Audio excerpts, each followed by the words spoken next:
Hello friends, मैं doctor Ishfaq और आज इस वीडियो में आपको बताएंगे मस्कुलर डिस्ट्रॉफी। मस्कुलर डिस्ट्रॉफी के सिम्टम्स क्या होते हैं। जो सबसे ज़्यादा ज़रूरी चीज़ होती है और जो स्टार्टिंग में ही हमको पहचान लेना चाहिए वो है सिम्टम्स। क्या लक्षण दिखाई देंगे अगर किसी को मस्कुलर डिस्ट्रॉफी है, तो उसके अंदर कौन कौन से लक्षण आते हैं, सिम्टम्स आते हैं जिनसे हम पहचान सकते हैं कि किसी को मस्कुलर डिस्ट्रॉफी है। क्योंकि मस्कुलर डिस्ट्रॉफी जो होता है वो कई तरह का होता है, इसके अलग अलग टाइप्स होते हैं। कुछ मस्कुलर डिस्ट्रॉफी जो है वो इनिशियल स्टेज में ही जो है उसके सिम्टम्स आ जाते हैं। जब कोई भी बच्चा 2 या 3 साल का होता है तब ये सिम्टम दिखाई देते हैं, और स्टार्टिंग में जब बच्चा छोटा होता है तो इन सिम्टम्स को पहचानना बहुत ही मुश्किल होता है। क्योंकि बहुत सी ऐसी दूसरी वजह भी होती हैं जिससे बच्चे को जो है चलने में, उठने बैठने में प्रॉब्लम हो सकती है। जैसे उसमें अगर किसी तरह की डिफ़िशेंसी है, कैल्शियम की डिफ़िशेंसी है, विटामिन डी की कमी है, तो उससे भी इस तरह की प्रॉब्लम होती है कि बच्चा जो है प्रॉपर चल नहीं पाता या उठने बैठने में उसको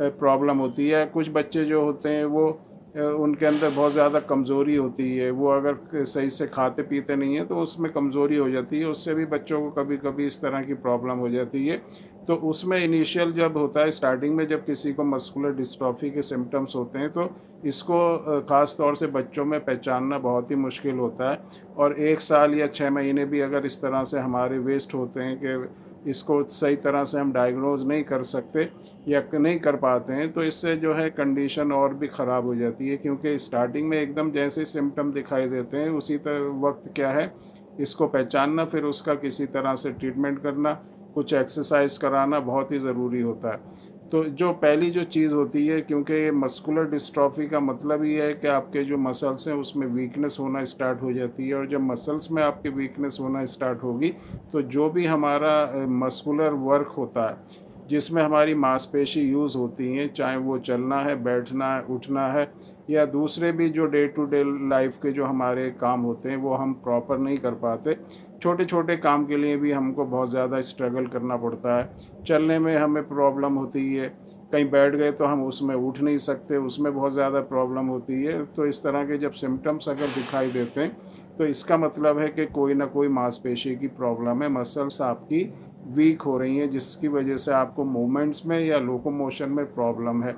तो ये बहुत ही जो इम्पोर्टेंट चीज़ है वो यही है कि अगर किसी को मस्कुलर डिस्ट्रॉफी है, अगर सबसे पहले उसको चलने में या बैठ के अगर उठने में प्रॉब्लम होती है, नीचे अगर कोई बैठ जाता है और वो फिर उठ नहीं पाता, सपोर्ट लेके अगर उसको उठना पड़ता है, तो ये एक बहुत ही इम्पॉर्टेंट सिम्टम है मस्कुलर डिस्ट्रॉफी का। चाहे वो बच्चा है या कोई बड़ा है, अगर उसको इस तरह की प्रॉब्लम फेस हो रही है कि वो अगर एक बार नीचे बैठ गया और वो अपने आप नहीं उठ पा रहा है या सपोर्ट लेना पड़ रही है, या तो उसको ज़मीन पे हाथ लगाना पड़ रहा है या किसी दूसरी चीज़ पे हाथ लगा के उसको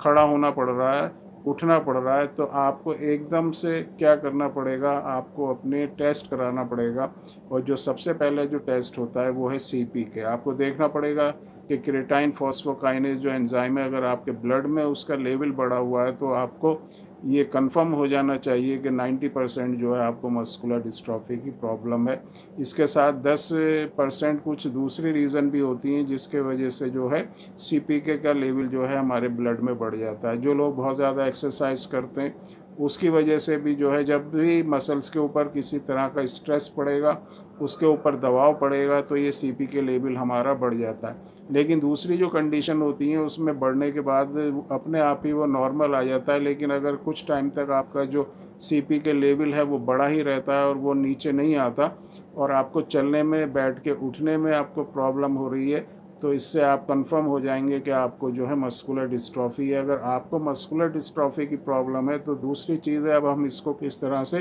ट्रीट कर सकते हैं, इसको किस तरह से हम इलाज कर सकते हैं। तो मस्कुलर डिस्ट्रॉफी के लिए जो आपका जो कन्वेंशनल मेथड है उसका ट्रीटमेंट का, जो एलोपैथिक मेडिसिन है, इसमें आप किसी भी डॉक्टर से कंसल्ट करेंगे तो मल्टीविटामिन या जो दूसरी चीज़ होती है स्टीरॉयड, यही आपको दिया जाएगा, जिसका कोई ख़ास इफ़ेक्ट जो है मस्कुलर डिस्ट्रॉफी में नहीं होता। इसको हमको क्या करना पड़ता है, जो दूसरा अल्टरनेटिव सिस्टम ऑफ ट्रीटमेंट होता है जैसे होम्योपैथिक मेडिसिन, उसमें बहुत ही अच्छी मेडिसिन्स आती हैं जिससे अगर आप यूज़ करेंगे तो आपको मस्कुलर डिस्ट्रॉफी में बहुत अच्छी तरह से रिज़ल्ट मिलेगा, इम्प्रूवमेंट बहुत अच्छी तरह से इम्प्रूवमेंट होगा और कंडीशन आपकी जो ख़राब होती चली जा रही है उस कंडीशन में आप देखेंगे कि वो नॉर्मलाइज होने लगेंगी, नॉर्मल कंडीशन की तरफ आप आने लगेंगे। लेकिन शर्त यही है कि आपका जो सिम्टम्स हैं उसको देखते हुए आपकी क्या प्रॉब्लम है उसके हिसाब से आपको जो मेडिसिन्स हैं वो दी जाएं, क्योंकि जो सिलेक्शन ऑफ मेडिसिन होता है वो बहुत ही इम्पॉर्टेंट होता है। और मस्कुलर डिस्ट्रॉफी की कोई स्पेसिफिक ऐसी मेडिसिन नहीं आती, इसमें कुछ कम्बिनेशन दिया जाता है, कुछ मेडिसिन्स मिक्स करके दी जाती हैं और वो मेडिसिन्स ऐसी होनी चाहिए कि आपकी बॉडी के ऊपर उनका पॉजिटिव इफ़ेक्ट पड़े तो आप देखेंगे कुछ ही टाइम में क्या है आपको बहुत ही अच्छा रिलीफ मिलेगा। क्योंकि मस्कुलर डिस्ट्रॉफी एक ऐसी प्रॉब्लम है, ट्रीटमेंट इसका लंबे टाइम तक करना पड़ता है, लेकिन कुछ टाइम यूज़ करने पे ही आपको इम्प्रूवमेंट होने लगता है। आपका जो प्रोग्रेस है मस्कुलर डिस्ट्रॉफी का वो आपका रुक जाएगा और आपको आहिस्ता आहिस्ता जो है इम्प्रूवमेंट होने लगेगा। तो होम्योपैथिक मेडिसिन अगर आप यूज़ करते हैं तो बहुत अच्छे रिज़ल्ट आपको मस्कुलर डिस्ट्रॉफी में मिलेंगे। अगर आपको मस्कुलर डिस्ट्रॉफी के बारे में और इन्फॉर्मेशन लेना है तो आप एक बार व्हाट्सएप नंबर पर ज़रूर अपना जो भी डिटेल है आपकी वो हमें भेज सकते हैं और पूरी इन्फॉर्मेशन मस्कुलर डिस्ट्रॉफी की ले सकते हैं।